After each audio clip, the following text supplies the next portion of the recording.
watching a movie, no matter in the cinema or online? Please raise your hand. Just you? You know? Can I take off my mask? Because I'm nervous. Just you? Because there's a movie released by Stanley Wang Li-chen.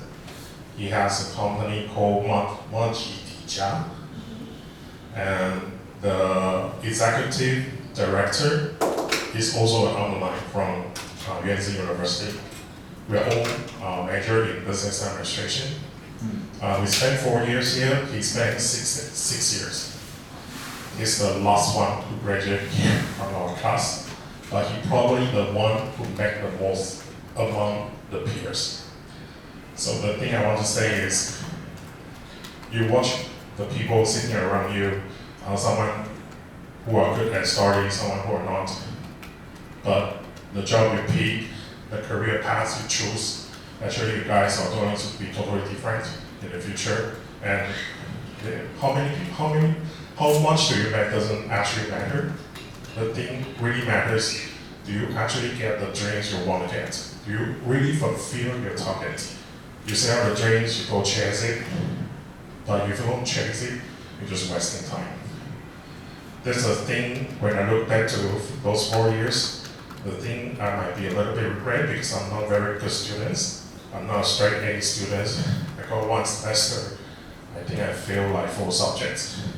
I spent a lot of time because when you're a senior, basically you got nothing. You just travel around, spending time watching movies, or maybe you spend time finding a job. But I spent a lot of time to retake the courses. Yeah, but I'm still here. I'm still fine. So, okay, first thing is what kind of job you want to find? Encouragement. Yeah, very nice. What kind of job do you want to take? Have you ever thought about these questions? And should you be focusing on the job group, like relevant to what you have learned in the college, or totally different? You can think about it. You can find someone to discuss. You can try to make connection outside the campus. Find someone online, maybe from dating app, Tinder. You find a very good partner that you just asking, what kind of job do you do? I want to do this kind of job. Do you agree? Something like that. It's okay. Okay. The second is, what is the criteria and requirement this job require? Like my sister, Tsai, she said she wants to be a customer service staff. So what really the customer service staff need to,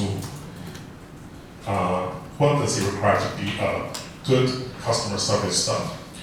What is the criteria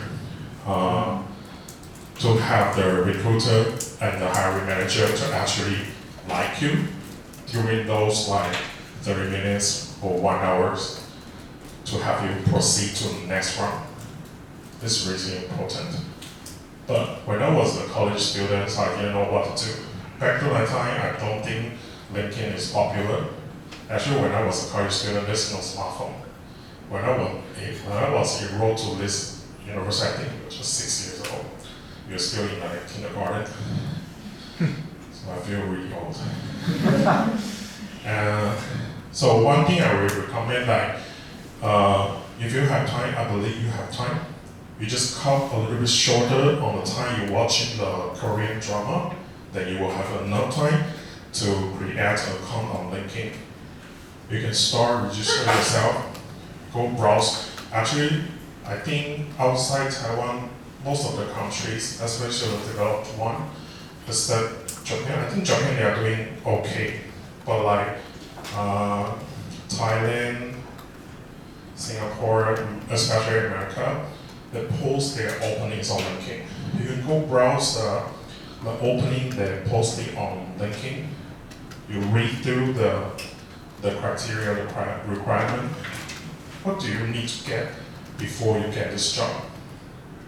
I think this is a thing you really need to do. I think even if you're just a junior, you can start doing it. Because in Japan, you can ask autonomy. In Japan, like the second semester in their junior year, most of the Japanese students already start doing the job hunting preparation, right? Yeah. So in Japan, actually, it's quite hardcore. So later, I will share my experience when I was looking for a job in Japan. Yeah. This kind of, it's just like not only limited to LinkedIn. There are a lot of things you can do to help you to explore what's the world outside the campus, what's those who are working now, what they are actually doing. They can compare what's your expectation, what really suits me, how suits you, and what I really want. You can, by browsing those information to help you to explore what's the best for you. But even if it's the best for you, within the next 5 years, it may not be. No one knows the cryptocurrency would be a topic back in 10 years ago. No one knows Russia will attack Ukraine in 2022. No one knows. But you still can adjust your path, your career path, what's your goal. You can still change it because you're very, very young. The first job or the second job you have after you graduate from university, it doesn't matter. It just helps you to gain the experience, to be seen as a more skilled person than newbie. This the thing really matters. And when I was working in a Japan sharing company called Itochu, working for the Taiwan branch, I was once invited to interview a junior for my team. So the thing I feel about is, this is a guy, I was really, really surprised because I think I was only graduated from YZU and I got an MBA from Aoyama Gakuin University. I don't think I'm a very talented or excellent person. And I got a chance to interview a guy. He's from Tsai University with an English Japanese major, and he also got a master from Japanese literature. So the first question I asked is in Japanese, like, can you introduce yourself in Japanese? And trust me, I was shocked. Like, how did you spend 6 years in Tsai University, which is a supreme one in Taiwan? You're Japanese, it sounds like you're speaking Thai. I know there's a Thai I'm not very sure. I just We have one. try to make a comparison. I didn't mean to be mean. Yeah. So you don't need to feel like you're not good enough for anything, because those who got into an NTU, Tsai University, they are good at their study in high school. It doesn't mean they are very good at when they are university students. Like another story is when I'm working in Itochu Corporation Taiwan branch, there's a girl. She joined at the same time like me. She was in a different team. She majored in international business in NTU, which is the top business department among all the universities. But she also sucks. She sucks at her job very hard. But she's very, very smart. But how is she smart? She's academic smart. But she doesn't know how to react with person. She doesn't know how to interact with her clients and even inside these companies. So she quit very soon, like 6 months after that, she just quit. She just dropped out. And she said, I no longer can tahan. Oh, sorry, tahan is Malay, means bear. She cannot bear. But when I asked her, you major in international business, how come you can speak Japanese? She said, I just read the book. I just read the book. I said, so you are also N1 qualified? She said, yes. And how long does it take for you to get N1 qualified? She said, within a year. She just started by herself. After a year, she was N1 qualified. She's very good at tests. But she's not very good at like presentation or talk to anyone else. Yeah. So that's the thing, you don't have to worry about too much about yourself. You're not too smart, you're also not an idiot. You just try your best to improve yourself step by step, day by day. Then later, at some point, when you look back, you will feel, oh, I already made so much progress. Yeah. That's life. So after you realize what kind of job you want to do or what kind of person you want to be, then you have to think about one thing. This I was told by a professor when I was studying in Japan. Lady professor, she keep reminding us, it's not too difficult for you to get something, but you really need to spend time on thinking where you are at now and where you want to get and how to get there. So that's why I asked you, maybe you already know what's your dream job you want to get in the next 5 years. Like Jialin, she said she wants to be a very good customer service staff. Then she browsed the LinkedIn, she know the requirement, and sometimes some customer service, they will require you to speak a second language like English or Japanese. So, what really need? So, you're standing at the right spot. Your goal is a green pin. How you get there? But for a medical student, it's very easy because you just need to study all the book, get straight A, get passed through all the subjects. You prepare to pass the bar, then you're allowed to practice the medicine from intern, resident, and attending. So it's not too complicated or complex, it's quite easy. Just like the blue line, they just get hit there. It's very straightforward. But like you guys, the thing you study, you major, but maybe you want the job that is totally different from what you started. It may take you time like a green line. You have to circling around all the world, and you spend much more time, but it doesn't matter. Just as long as you have a very clear goal and you wanted to spend time on get yourself prepared. I think sooner or later you don't need to I spent a year preparing all the things, but I didn't get to the job in my dream company. You only get to the one who is like second place among the industry. It doesn't matter. You just get in because you're fresh, you're a newbie. You get there, prepare yourself.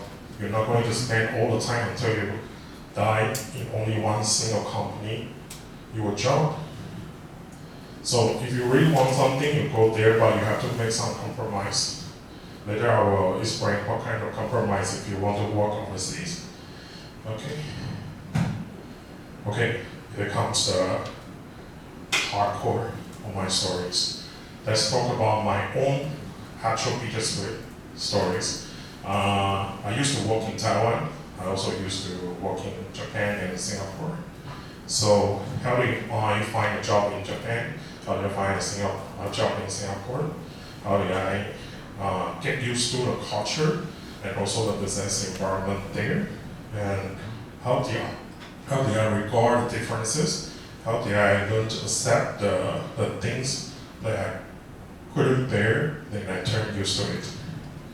Like, they say, I try to speak proper English here. So if you don't understand, look at the people sitting next to you. If he show or she show the same express, you can raise your hands. Because I spent too much time in Singapore and they talk in a way very, very, very different. Like, let's quick joke. Usually we want to know about time, but we don't have a watch, we don't have our mobile phone with us. When next people next to you, proper English, you will say, hey, what time is it? But in Singapore, they say, hey, now what time, huh? They totally came from the Mandarin grammar, but in English. And if you want to leave, you leave first. You don't push me, you make me so nervous. In Singapore, they will say, hey, you want to you first, when you push me, you make me so kanzhong. Kanzhong means nervous in Cantonese. This is the way they speak. So this is the cultural differences in Singapore. And the way they think is normal, but if you don't do the thing like them, you're weaker. But thank God the Taiwanese, I speak quite good Taiwanese, and most of the Chinese Singaporean, they speak Hokkien, and they use quite a lot Hokkien in their daily conversation. So unlike PRC, in Singapore they call PRC, which means mainland Chinese, being the People's Republic of China, so they just call them PRC. So PRC was spent more time to adapt the culture there. That's the thing. So like in Japan, let's share it this way. First, I didn't speak Japanese even I got a job in a shipping company, which is called MOL. I was inspired to learn a second language because back in the time in 2007, 8, or 9, the people I know who speak quite good English, they don't give a ask word on Japanese. And people who are good at Japanese, because they suck in English, because they couldn't speak good English, so their parents asked them to go to Japan to learn Japanese, because Taiwan got a very close tie with Japan. We have a lot of Japanese companies set up their office in Taiwan, especially in Taipei. So the work experience in the shipping company really inspired me to go to Japan instead of other Europe or America or even Britain. And also the thing is because in 2008, the financial tsunami, the story from the Lehman Brothers, they must imply me like, okay, from 21st century, I think the world is going to be dominated by Asian countries. So instead of going to America to learn how they do business, maybe I should stay in Asia to get another skill to learn how to do business, especially Japan. Since we have two Japanese in here, we don't speak too much here about them. And they have their own style to do Japanese. So even in Singapore, they sometimes will create some openings, they require some sales who are Japanese-speaking people to apply for this position, because outside Japan, actually, a lot of companies, they have difficulty to communicate with Japanese. They don't know their business culture. And even the top tier trading company in Japan, most of them, they don't speak proper English, even until now. I used to work in Dochu, and the reason why I got my job in Singapore is also because I speak Japanese. And I studied there, I worked there before, so the thing that I know how to talk to them is my strength, my advantage to get a job in Singapore. This is also a thing you need to consider for your career. Okay, this short story about my career. Okay, let's focus on Japan. Like I said earlier, I got inspired from my first job, and I went to Japan for further study. Actually, at first I didn't know. I wasn't sure about if I should trace for further degree, because I was a totally naive person. I didn't know what I want for the future, actually, to be honest. And I just want to go abroad to have fun. And because I got a dad, and he made quite a lot of money, so I'm not worried about anything. I just want to have fun. And in my class, there are 123 students in my class in business administration. I think among us there are 30 people who went abroad. This is quite a number. So I also want. So I just talked to my parents. I want to go to Japan. I want to learn Japanese, and maybe I will get a master, because they want. I have two brothers, and the way I explain my sister is my cousin. So I got 2 siblings, my brothers, 3 of us. 2 of them really sucks at studies. They are kind of like, in Singapore they call it Arlen. In girls they call it Arlen, which means Liu Ma, the gangsters. If you see my brother and you look at me, you feel I'm totally different from them because my brothers, they are all Chia Hong and they only speak Taiwanese, so they barely know about English and anything. I'm the only kid who is willing to study. So my parents really want me to transfer further, maybe get a master's so they can show off to their friends and relatives. Even though no one knows, back to the time, no one knows about where is Yuanzi. And you say it's a university located in Zhongli. Zhongli, isn't it Zhongyang Daxue or Zhongyuan Daxue? Where is Yuanzi? No one knows. But anyway, I just wanted to go to Japan, learn Japanese, and I enrolled to a Japanese school, which actually Nakazawa-san used to be an intern there. It's just a coincidence, I didn't know him before that. And I didn't know him even when I was here. So I got in there.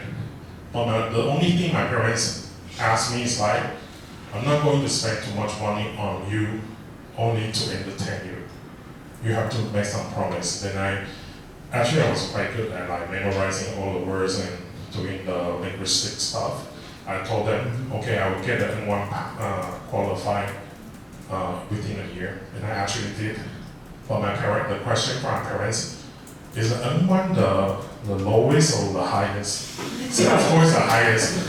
You don't lie to me, I will check with my friends. Okay, you check lah. This is the way Singaporeans speak. You check lah, lah. So after I got my N1 qualified, the next thing I think about is, okay, no, I know about Tokyo. I'm going to have more fun in Tokyo. So the next thing I'm going to do is get myself enrolled to a graduate school. So I applied to Aoyama University, I got enrolled and I also studied there.